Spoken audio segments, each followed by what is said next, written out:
ょっと人工地震の話に戻るんですが、この人工地震っていうのは多分一番、多くの人から眉唾に思われやすい、一番、ことだと思うんですよ。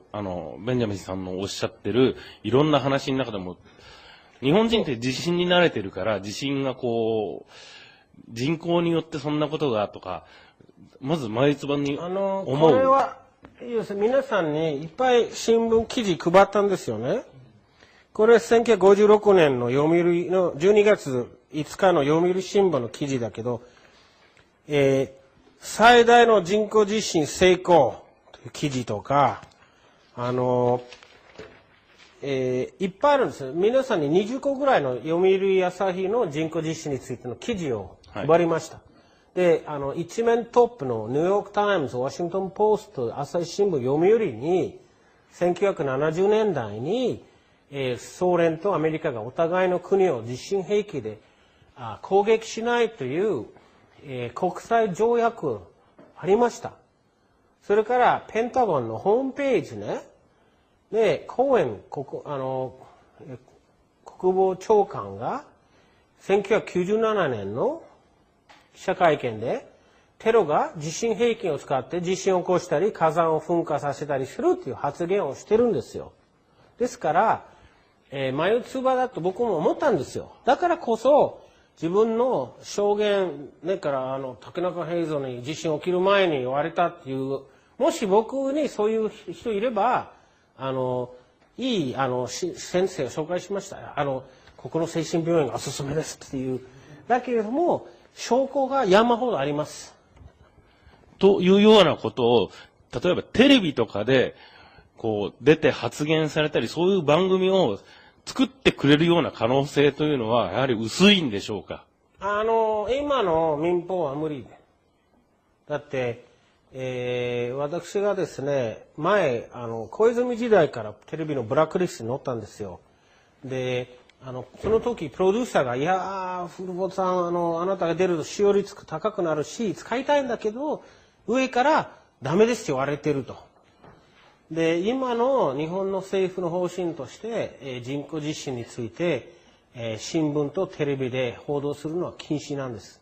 ただ、さっき言った1950年代、60年代、70年代に、しょっちゅう人工地震についての記事ありました。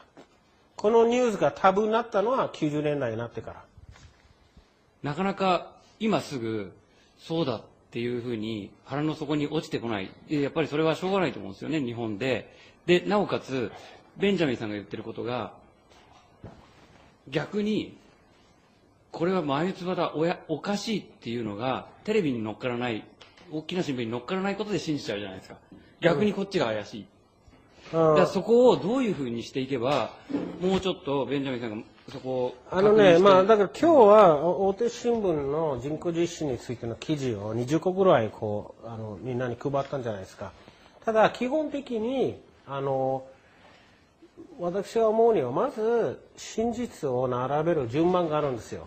で、自分で直接していること、直接毎日見ていること、友達とかそれが一番信じられるわけ。本当に、例えば私は本当に貿易センタービル行って、本当にないんだと。で、前行ったことある。前あったのよ。これ映像だって自分の目で見たから、これ一番信じるわけ。で、その後は、直接見てないものに関して、じゃあどれだけの数の人、違う観点の人言ってるわけ。例えば、陰謀論サイトでも、大手新聞でも同じこと書いてると、本当の可能性ある。あと、その証拠どれぐらい出てるとか、誰が言ってるか、いろんな、やっぱり総合的にあらゆるところから見て、で、自分で、これは 90% ある。わかんない。半分半分。絶対嘘とか、いろんな番付。僕もそうしてるのよ。情報をやっぱりね、絶対に間違いないやつから、わからん。というのも、いろいろ番付ありますよ。例えば、じゃあ宇宙人の話よく出るじゃないですか。少なくとも私宇宙人に会ったことない。で、我々が宇宙空港行ってね、別の惑星に行く切符を買えない。で、宇宙人が秋葉原で買い物してない。でもいっぱい映像が出てる。円盤とか。わからん。あるかもしれない、ないかもしれない。でも、実際に日本人とか黒人はいる。会ったことあるし、見たことあるし。間違いない。アフリカに飛行機の規模変える。ね。そうやって、情報によって信じる度合いを変えるしかないと思います。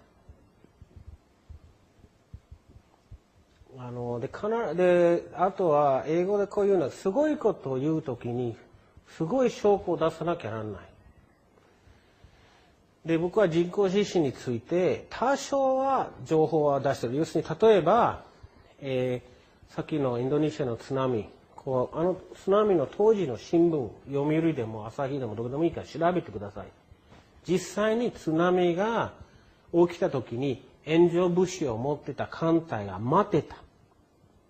普通だったら、まず船に物資を運んで海を渡るんですよ。1週間かかる。もう現場で待機してた。どう説明するのか。論理的に考えると、確かに船が一瞬にあって海渡れないと。